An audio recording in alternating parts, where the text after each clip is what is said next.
हाय नमस्कार दोस्तों, आपका स्वागत है हमारे YouTube channel GK and GS bye Sumit sir में। दोस्तों आज हम आपको बताएंगे विश्व का भूगोल। आज का हमारा टॉपिक क्या है? विश्व का भूगोल। विश्व के भूगोल का दोस्तों ये हमारा वीडियो क्या है? वीडियो नंबर 2 है। वीडियो नंबर क्या है दोस्तों? वीडियो नंबर 2 है, पार्ट 2 है। दोस्तों आज हम विश्व के भूगोल वर्ल्ड जियोग्राफी के बारे में लेके चलेंगे। वर्ल्ड जियोग्राफी के हमारा टॉपिक है महाविस्फोट सिद्धांत। क्या टॉपिक है दोस्तों? महाविस्फोट सिद्धांत। आपके यहाँ लग रहा होगा मतलब कैसा विस्फोट? महाविस्फोट मतलब बड़े से बड़ा विस्फोट। और इस महाविस्फोट सिद्धांत को क्या कहते हैं? Big bang theory. दोस्तों बिग का मतलब होता है बड़ा, मतलब बड़ा, ठीक है दोस्तों। आप जानते हैं जैसे कहते नहीं राजा और महाराजा, राजा से बड़ा क्या होता है? महाराजा। वैसे विस्फोट होता है और उससे भी जो सबसे बड़ा विस्फोट होता है महाविस्फोट। सिद्धांत तो कॉन्सेप्ट है, थ्योरी मतलब कॉन्सेप्ट ले लीजिए आप सिद्धांत। तो बैंग मतलब होता है दोस्तों क्या? विस्फोट, धमाका, मतलब बड़ा धमाका। बिग मतलब होता है बड़ा, बैंग मतलब होता है धमाका। कैसा धमाका? बड़ा धमाका। इससे आप जान जाएंगे कि हमारे ये जो पूरा टॉपिक है किस पर आधारित है? एक बड़े धमाके पे आधारित है। किस पर आधारित है? एक बड़े धमाके पे। आइए बात करते हैं विस्फोट सिद्धांत, महाविस्फोट सिद्धांत, बिग बैंग थ्योरी। इस टॉपिक को लेने से पहले कुछ ऐसे चर्चा कर लेते हैं। दोस्तों आज जो ये हम आपको बता रहे हैं महाविस्फोट सिद्धांत, आज का जो आप ब्रह्मांड देख रहे हैं, क्या देख रहे हैं? ब्रह्मांड, यूनिवर्स जिसको कहते हैं। ये जो आपका आज ब्रह्मांड है, इसकी शुरुआत कि ब्रह्मांड में क्या क्या चीज़ें विद्यमान हैं, कैसे क्या चीज़ें नहीं विद्यमान है, ये सारी चीज़ें जो सामने आई हैं इस सिद्धांत के बाद ये सारी चीज़ें सिद्ध हुआ कि ब्रह्मांड में क्या क्या उपस्थित है, ब्रह्मांड का निर्माण कैसे हुआ। आप जान लीजिए, समझ लीजिए, ये जो सिद्धांत है ये ब्रह्मांड की उत्पत्ति से संबंधित है। मतलब ये महाविस्फोट सिद्धांत किस पर आधारित है? ब्रह्मांड की उत्पत्ति से। मतलब ब्रह्मांड की उत्पत्ति कैसे हुई, क्या क्या चीज़ें से मिलकर हुई है, कब हुई, कैसे नहीं, तो ये सारी चीज़ें महाविस्फोट सिद्धांत के अंतर्गत निहित है। ठीक है दोस्तों, आज हम इसी पे बात करेंगे। इस पे बात करने से पहले एक चीज़ और चर्चा कर लेंगे। दोस्तों आप ब्रह्मांड के बारे में हम जान रहे हैं कि किसके बारे में चर्चा करेंगे? ब्रह्मांड की उत्पत्ति से। आपको पता है दोस्तों ब्रह्मांड जो था पहले एक समझ लीजिए एक बिंदु था। कैसा? एक बिंदु था। वह बिंदु धीरे धीरे क्या होता गया? बढ़ता गया। जब ब्रह्मांड की उत्पत्ति शुरू हुई दोस्तों, तो उत्पत्ति के 1 सेकंड बाद ब्रह्मांड का तापमान जो था 5.5 डिग्री सेल्सियस था। फिर धीरे धीरे दोस्तों क्या? फिर धीरे धीरे ब्रह्मांड क्या होता गया? फैलता गया, फैलता गया। फिर उसमें न्यूट्रॉन, प्रोटॉन, इलेक्ट्रॉन, ये सारे क्या हुए? कण एकत्रित होते गए दोस्तों। तो जब सारे कण एकत्रित होते गए, ब्रह्मांड एकत्रित हो गया। और जब वही छोटा सा बिंदु क्या हो गया? बड़ा हो गया। और कैसा हो गया? संघनित हो गया, मतलब बहुत ज़्यादा घना हो गया। और जब बहुत ज़्यादा घना हो गया दोस्तों, तो वही क्या हो गया? विस्फोट हो गया। तो विस्फोट हो गया, सारे जो कण थे और सब क्या हुए? छोटे छोटे, बड़े बड़े आकार में, अलग अलग अनेक आकार में फैल गए। उसके बाद उसको क्या कहे? ब्रह्मांड कहे। तो आइए इन्हीं सब टॉपिकों के लेके हम बात करते हैं। ब्रह्मांड कहते किसे? उत्पत्ति कैसे हुई, क्या है? आप जान गए कि ब्रह्मांड किस, ये महाविस्फोट सिद्धांत किस पर आधारित है? ब्रह्मांड की उत्पत्ति से। आइए, ब्रह्मांड की उत्पत्ति का सर्वाधिक मान्य सिद्धांत है महाविस्फोट सिद्धांत। आपको बताएंगे क्यों दोस्तों सबसे अधिक ब्रह्मांड की उत्पत्ति सर्वाधिक मान्य सिद्धांत यही क्यों, आपको आगे बताते हैं। ब्रह्मांड की उत्पत्ति के सर्वाधिक मान्य सिद्धांत क्या है दोस्तों? महाविस्फोट सिद्धांत, जिसको हम कहते हैं बिग बैंग थ्योरी कहते हैं। ठीक है दोस्तों, इसका प्रश्न कैसे आता है कि ब्रह्मांड की उत्पत्ति के सर्वमान्य सिद्धांत कौन सा है? तो बिग बैंग थ्योरी, जिसे महाविस्फोट सिद्धांत कहते हैं। अब आपका प्रश्न क्या बनता है कि यहाँ तो आप जान गए सर्वाधिक मान्य सिद्धांत कौन सा? महाविस्फोट सिद्धांत। अब आता है कि बिग बैंग थ्योरी जो है, क्योंकि कोई ना कोई जो भी थ्योरियाँ हैं, कोई भी कॉन्सेप्ट है, किसी न किसी के द्वारा ही दिया गया है। तो यहाँ पे बिग बैंग जो थ्योरी है दोस्तों, इसका प्रतिपादन किसने किया था? बिग बैंग थ्योरी का प्रतिपादन 1927 ईस्वी में जॉर्ज लेमेंत्रे का प्रश्न आता है दोस्तों, ये कहाँ के वैज्ञानिक या खगोल शास्त्री थे? तो यह कहाँ के थे? बेल्जियम के थे दोस्तों। कहाँ के थे? बेल्जियम के खगोल शास्त्री थे। कौन? जॉर्ज लेमेंत्रे। 1927 ईस्वी में बिग बैंग थ्योरी का इन्होंने क्या किया था? प्रतिपादन किया था, मतलब उसके जानकारी के बारे में शुरुआत किया था इन्होंने ही उसकी। तो 1894 से 1966 के बीच में बिग बैंग थ्योरी का प्रतिपादन इन्होंने किया था। क्योंकि आपको पता है दोस्तों, कोई भी टॉपिक हो तो उसके ऐसे तुरंत तो है नहीं कि तुरंत आप बता देंगे क्या है क्या नहीं। उस पर रिसर्च करना पड़ता है, जानकारी इकट्ठा करनी पड़ती है, फिर उसको सब लोगों के सामने, संस्थाओं के सामने पेश करना पड़ता है, और भी सारे लोग उस पर रिसर्च करते हैं, उस पर हामीगिरी भरते हैं, उसके बाद उसको वेरीफाई करते हैं, तब कोई सिद्धांत मान्य होता है। तो इसीलिए इतना समय लग जाता है दोस्तों। तो 1894 से लेकर 1966 के बीच में दोस्तों इसका प्रतिपादन किए थे। ठीक है दोस्तों, आइए अब बात करते हैं इसके बाद। और बाद में रॉबर्ट वेगनर ने वर्ष 1967 में, कब, 1967 में इसकी व्याख्या की था। आता है कि बिग बैंग थ्योरी की व्याख्या किसने की थी? तो बिग बैंग थ्योरी की व्याख्या किसने किया था दोस्तों? रॉबर्ट वेगनर ने किया था। ये प्रश्न आप याद रखिएगा, रॉबर्ट वेगनर ने बिग बैंग थ्योरी का क्या किया था? व्याख्या किया था, एक्सप्लेनेशन किया था। ठीक है दोस्तों, आइए अब बात करते हैं महाविस्फोट सिद्धांत दोस्तों क्या है। क्या दोस्तों महाविस्फोट सिद्धांत क्या है? महाविस्फोट सिद्धांत को बिग बैंग थ्योरी कहते हैं। हम आपको बता चुके, बिग मतलब बड़ा, बैंग मतलब बड़ा धमाका। कैसा धमाका हुआ था? बड़ा धमाका। बिग बैंग थ्योरी के अनुसार जो ब्रह्मांड है दोस्तों, क्या, जो हमारा ब्रह्मांड है, इसकी उत्पत्ति कैसे हुई थी? आइए चलते हैं कुछ ये एक अच्छी परिभाषाओं के साथ। ठीक है, आप जान लेंगे कि बिग बैंग थ्योरी की परिभाषा क्या है, कम से कम आप बता सकते हैं। बिग बैंग थ्योरी के अनुसार ही दोस्तों ब्रह्मांड की जो उत्पत्ति है, उत्पत्ति के सभी पदार्थ पिंड की अवस्था में थे। कैसी अवस्था में थे? एक पिंड की, हम आपको अभी बताए ना, एक बिंदु, तो उस बिंदु को समझ लीजिए आप, पिंड मान लीजिए। तो एक पिंड की अवस्था में थे जिसका आयतन अत्यंत सूक्ष्म, सूक्ष्म मतलब छोटा दोस्तों। आयतन क्या हुआ करता था? एकदम छोटा था। और तापमान क्या था दोस्तों? तापमान और घनत्व अत्यधिक थे। ठीक है, कोई चीज़ का घनत्व और तापमान जब इकट्ठा होगा तो आप समझ सकते हैं क्या हो सकता है। अत्यधिक था, जब अत्यधिक था तो अत्यधिक संकेंद्रण मतलब सिकुड़न, मतलब जमाव, इकट्ठा, एकत्रित एक जगह पे।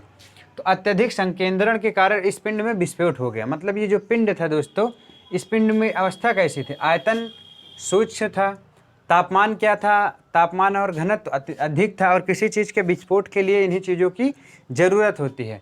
और संकेंद्रण भी था। क्या था? मतलब बहुत ज़्यादा सिकुड़ा। कोई चीज़ की जैसे दोस्तों आप समझ लीजिए लिमिट होती है, ठीक है ना। अगर कोई चीज़ बढ़ना होता है तो उसकी भी एक लिमिट होती है, कितना लंबा जाएगा।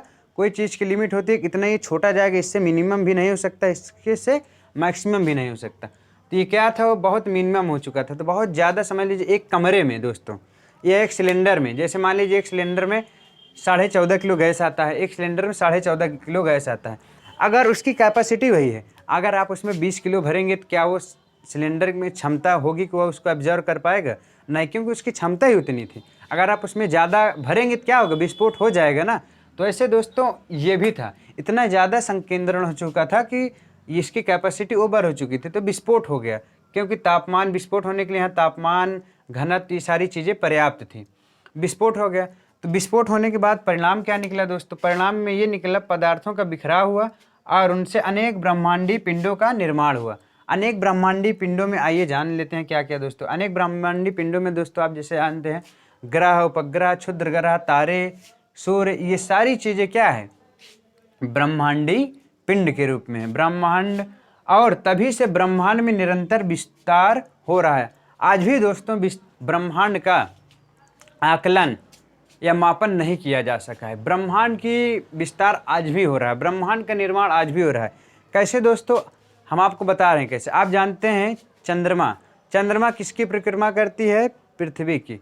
पृथ्वी किसकी करती है? सूर्य की। सूर्य दुग्ध मेखला की। दुग्ध मेखला अन्य चीज़ों की करती है। मतलब ऐसे ऐसे जान लीजिए कि सब एक दूसरे क्या कर रहे हैं? परिक्रमा कर रहे हैं। इसलिए कोई लिमिट है ही नहीं कि ब्रह्मांड कितना बड़ा है दोस्तों। तो इसलिए आज भी ब्रह्मांड का विस्तार निरंतर जारी है। तो आइए बात करते हैं बिग बैंग थ्योरी को मानने वाले वैज्ञानिकों का विश्वास क्या है। बिग बैंग थ्योरी को मानने वाले वैज्ञानिकों का विश्वास यह है कि घटना आज से लगभग कितने वर्ष पूर्व घटी थी? 13.7 अरब। 13.7 अरब का मतलब है 1307 अरब। 13.7 या 8, 13.7 या 8 अरब वर्ष पूर्व बिग बैंग, मतलब यह जो घटना घटी थी महाविस्फोट सिद्धांत की, जब ब्रह्मांड की उत्पत्ति हुई, ये सारे विस्फोट हुआ, कब हुआ था? 13.7 या 13.8 वर्ष पूर्व, 8 अरब वर्ष पूर्व। ठीक है दोस्तों, 8 अरब वर्ष पूर्व जब ब्रह्मांड सिमटा हुआ था। कैसा था ब्रह्मांड? जब सिमटा हुआ था तब।